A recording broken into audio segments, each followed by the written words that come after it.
అనారోగ్యం, ఉద్యోగం, వ్యాపారం అప్పులతో బాధపడుతున్నారా? వెంటనే జేకేఆర్ గురువు గారికి కాల్ చేసి అపాయింట్మెంట్ తీసుకోండి. సుమన్ టీవీ ప్రేక్షకులకు నమస్కారం. మన ప్రధానమంత్రి మోడీ గారు స్వాతంత్ర దినోత్సవం సందర్భంగా ఎర్రకోట నుండి ఒక సంతోషకరమైన వార్తని భారతీయులకు అందించారు.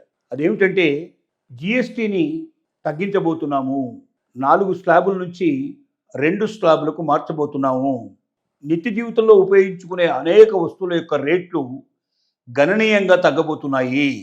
ఈ సంతోషాన్ని మీకు దీపావళి లోపల కలిగిస్తాను అని చెప్పి ఒక అష్యూరెన్స్ ఆయన ఇచ్చారు. ఏమిటి జిఎస్టీ? ప్రతి వస్తువుకి, ప్రతి సర్వీస్కి, మన దేశంలో కాదు ప్రపంచంలో ఏ దేశానికి మీరు వెళ్ళినా మీరు కొనుక్కునేటువంటి వస్తువులకి, మీరు కొనుక్కునేటువంటి సర్వీసెస్కి తప్పనిసరిగా పన్ను కట్టాల్సిన పరిస్థితి ఏర్పడుతుంది.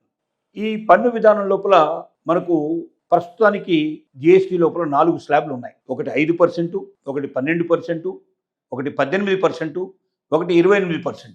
అంటే ఆయా వస్తువుల యొక్క ఉత్పాదకతను బట్టి, మనం ఉపయోగించుకునే దాన్ని బట్టి, సామాన్యులకు అందుబాటులో ఉండేవా, లేకపోతే బాగా లగ్జరీగా ఉండేటువంటి ఐటమ్సా, లేదా ఇంపోర్టెడ్ ఐటమ్సా, లేక ఇండియన్ ఐటమ్సా, లేక దాంట్లోపల వాడేటువంటి ఏదైనా ముడి పదార్థాలు ఇతర దేశాల నుంచి దిగుమతి చేసుకోవాల్సిన పరిస్థితి ఉందా, ఇలాంటి అనేక రకాలైనటువంటి అంశాల మీద ఆధారపడి ఈ 5%, 12%, 18%, 28% అని నిర్ణయిస్తూ వచ్చారు. ఇన్ని స్లాబులు ఉండటం వల్ల సామాన్య మానవుడికి పెద్దగా ఇబ్బంది ఏమి ఉండదు. ఎందుకంటే కొనేదాని మీద ట్యాక్స్ కలిపే ఇస్తాడు కాబట్టి మనకేదో ఎంత అమౌంట్ అయిందని చెప్తున్నాడు. దాంట్లో ట్యాక్స్లు ఇట్లా అన్నీ కలిసే వస్తున్నాయి కాబట్టి మనకు పెద్దగా తెలియడం లేదు. కానీ వ్యాపారస్తులు వాళ్ళు జిఎస్టీ కట్టాల్సి వచ్చినప్పుడు, ట్యాక్స్ కట్టాల్సిన పరిస్థితి లోపల చాలా తికమక పడుతున్నారు. వాళ్ళ వస్తువుల మీద దేని మీద ఎంత ట్యాక్స్ కట్టాల్సి ఉంటుందో మొత్తం అన్నింటినీ విడదీసి 5% వేరే, 12% వేరే, 18% వేరే, 20% వేరే సపరేట్ చేసి కన్ఫ్యూజన్ లేకుండా ఏ మంత్కు ఆ మంతు జిఎస్టీ పే చేసుకుంటూ వెళ్ళాలి. దీంట్లో కూడా కొన్ని కన్ఫ్యూజన్స్ జరుగుతున్నాయి, కొన్ని ఇబ్బందులు వస్తున్నాయి, కొన్నిసార్లు రాంగ్ అవుతున్నాయి, కొన్నిసార్లు పెనాల్టీలు పడుతున్నాయి, కొన్నిసార్లు వాళ్ళు కోర్టులకు వెళ్ళి కూడా వాళ్ళని సస్పెండ్ చేయాల్సిన పరిస్థితి ఏర్పడుతోంది. కొన్ని ఫ్యాక్టరీలను కూడా మూసేసిన సందర్భాలు కూడా ఉన్నాయి జిఎస్టీ లోపల కారణంగా. ఇన్ని ప్రాబ్లమ్స్ ఎదుర్కొంటున్నటువంటి భారతీయులకి ప్రధానమంత్రి గారు ఈ కన్ఫ్యూజన్ అంతా లేకుండా 4 స్లాబుల్ని 2 స్లాబులకు మార్చబోతున్నాము అని ఆయన చెప్పిన మాట ఒకటే కాకుండా ఇప్పుడు 12% ఉన్నటువంటి దాంట్లో 95%, 12% ఇప్పటిదాకా మనం కడుతున్నటువంటి వస్తువులలో, సేవలలో 95% 5%గా మారబోతున్నాయి. అంటే 7% తగ్గిపోతుంది.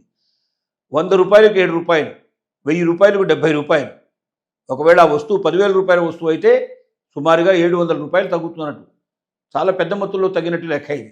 అలాగే 28%లో ఉండేటువంటి వస్తువులలో, సర్వీసులలో 90% అది మరి 18% కిందకు వస్తుంది. అంటే దాదాపుగా 10% తగ్గుతుంది దాంట్లో. అంటే 100కు 10 రూపాయలు, 1000కు 100 రూపాయలు, అది 10,000 రూపాయలు ఉన్నట్టయితే సుమారు 1000 రూపాయలు తేడా వస్తుంది. దీంతో పాటుగా ఇంకొక మాట చెప్పాడు. ఏమిటంటే మరి ప్రాణాంతకమైనవి కానీ, ఆరోగ్యాన్ని పాడు చేసేవి కానీ, సిగరెట్ లాంటివి ఏవైతే ఉన్నాయో, అలాగే కొన్ని మత్తు పదార్థాలు లాంటివి కొన్ని ఉన్నాయో, ముఖ్యంగా ఆన్లైన్ బెట్టింగ్స్ లాంటివి ఏవైతే ఉన్నాయో, ఇలాంటి కొన్ని ప్రజలకు ఇబ్బంది కలిగించేవి, బాధ పెట్టేవి, ఆరోగ్యంతో ఆటలాడుకునేవి, ఇలాంటి వస్తువుల మీద 40% చేయబోతున్నాను. ఇంతకుముందు లేదు ఇది, కొత్తగా ఇది చేసేది 40% తీసుకెళ్తున్నాం అని చెప్పాడు. అలాగే మరొక మాట కూడా చెప్పాడు. శానిటరీ నాప్కిన్స్ ఆడవాళ్ళు ఎక్కువగా ఉపయోగించేటువంటి, ప్రతి వాళ్ళు ఉపయోగించేటువంటి ఈ శానిటరీ నాప్కిన్స్కి 0% ఏ రకమైన ట్యాక్స్ ఉండకుండా ట్యాక్సెస్ నుంచి బయటికి తీసుకొస్తాను. ఇలాంటి కొన్ని వస్తువులు ఎసెన్షియల్గా మహిళలు వాడేటువంటి వస్తువులు కానీ, లేక ఆరోగ్యకరమైనటువంటి విషయాలు కానీ తప్పనిసరిగా అందరికీ అందుబాటులో ఉండాల్సిన కొన్ని విషయాల్లో కొన్ని వస్తువులకు మాత్రం 0% ట్యాక్స్లు కూడా తీసుకొస్తానని చెప్పాడు. అంటే కొన్ని అత్యంతమైనవి, ముఖ్యమైనటువంటి వాటి 0%లో తీసుకురావడమే కాకుండా కొన్ని మనకు ప్రమాదకరమైనవి, మనకు ఆరోగ్యాలతో ఆడుకునేటువంటివి, మన జీవితానికి బాధ కలిగించేటువంటివి, ఆత్మహత్యల పాలు చేసుకునేటువంటి పరిస్థితులు కూడా ఆన్లైన్ బెట్టింగ్లోకి వెళ్ళి ఎంతోమంది, చాలామంది తమ ప్రాణాలే వదులుకున్న వాళ్ళు ఉన్నారు. అలాంటి ప్రమాదకరమైనటువంటివి ఏవైతే ఉన్నాయో వాటి మీద ట్యాక్స్ 40%కి పెంచేశాడు. దీనివల్లనన్నా వాళ్ళు మానేస్తారు, అంత ఎక్కువ ట్యాక్స్ కట్టలేక ఇబ్బంది పడిపోయి అసలు అది మానేస్తారు, అలాంటి దానికి బోలికి వెళ్లకుండా ఉంటారు అనేటువంటి ఒక నమ్మకంతో వెళ్ళాడు. అంటే ఒకవైపున ప్రాణాన్ని నిలబెట్టేటువంటి వాటిని, మనకు తప్పనిసరిగా అవసరమైన వాటిని 0%కు తీసుకొస్తూ, ప్రాణాంతకమైనటువంటివి, ఆరోగ్యానికి హాని కలిగించేటువంటివి, మనకు ఇబ్బంది కలిగించేటువంటివి ఏవైతే ఉన్నాయో వాటికి 40%కు చేర్చడానికి కొన్ని మాత్రమే ఫ్యూ 3, 4, 5 ఐటమ్స్ ఉంటాయి. ఎక్కువ ఐటమ్స్ ఉండవు. 5, 10 ఐటమ్స్ కానీ ఎక్కువ ఉండవు. అందులో కానీ ఇందులో కానీ 0%లో జరిగి కూడా 5, 10 ఐటమ్స్ ఉంటాయి. అలాగే 40%లో జరిగి కూడా 5, 10% ఉంటాయి.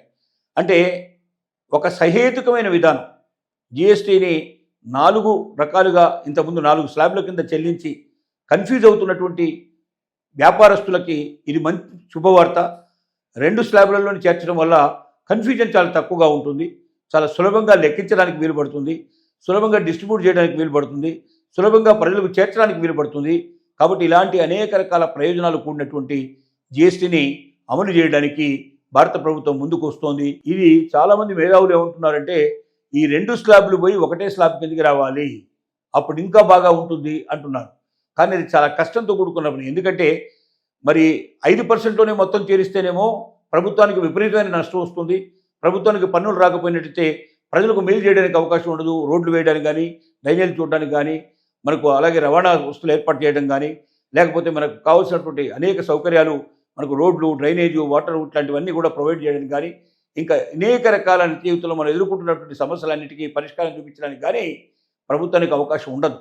కాబట్టి ప్రభుత్వం సుభిక్షంగా ఉండాలి అంటే, ప్రభుత్వం ప్రజల కోసం పాటుపడాలంటే, ప్రభుత్వం ఏమాత్రం కూడా ఆలోచించకుండా ఖర్చు పెట్టడానికి వీలుగా ఉండేటువంటి పన్ను విధానం వస్తేనే, ఆదాయం ప్రభుత్వానికి బాగా వస్తేనే, కేంద్ర రాష్ట్ర ప్రభుత్వాలు పటిష్టంగా ఉంటేనే చక్కగా ఖర్చు పెట్టగలుగుతాయి. ప్రజల పురోగతి కోసం, ప్రజల అభివృద్ధి కోసం పాటుపడగలుగుతాయి. అదే ఆర్థికంగా చిక్కిపోయినటువంటి ఏ ప్రభుత్వం అయినా సరే ఎక్కువ రోజు మనజాలనే పరిస్థితి ఉంటుంది. అక్కడ ఉండే ప్రజలందరూ కూడా తిరుగుబాటు వచ్చే అవకాశాలు ఉంటాయి. కాబట్టి భారత ప్రభుత్వం తీసుకున్న నిర్ణయం చాలా గొప్ప నిర్ణయం. ఈ నిర్ణయం వల్ల ముందుగా 4 స్లాబ్లు 2 స్లాబ్లుగా చేస్తున్నారు. అలాగే ఏదైతే బాగా ప్రజలకు ఉపయోగపడేటువంటి అత్యంత ప్రీతిపత్రమైనటువంటి వస్తువుల్ని 0%కు తీసుకురావడం, కొన్ని మాత్రమే. అలాగే కొన్ని వస్తువుల్ని 40%కు తీసుకెళ్ళడం, ఆరోగ్యానికి హానికరమైనటువంటివి, మనకు జీవితాల్ని బాధ పెట్టేటువంటి, నాశనం చేసేటువంటివి, చెడు వైపు దారి తీసేటువంటి ఉండేటువంటి ఆలోచన ఉండేటువంటి వాటిని 40% తీసుకెళ్ళడం అనేది అది ఫ్యూ ఐటమ్స్. ఓన్లీ 5 నుంచి 10 ఐటమ్స్ ఉంటాయి. అలాంటి ఐటమ్స్ తీసుకెళ్లాలనే ఆలోచన చాలా గొప్ప ఆలోచన, మంచి ఆలోచన. మేధావులందరూ కూడా దీన్ని మెచ్చుకుంటున్నారు. తొందరలోనే ఇది దీపావళికి మనందరం కూడా ఈ ఆనందకరమైన విధానాన్ని మనం జిఎస్టీలో కనుక్కుంటామని ఆశిద్దాం.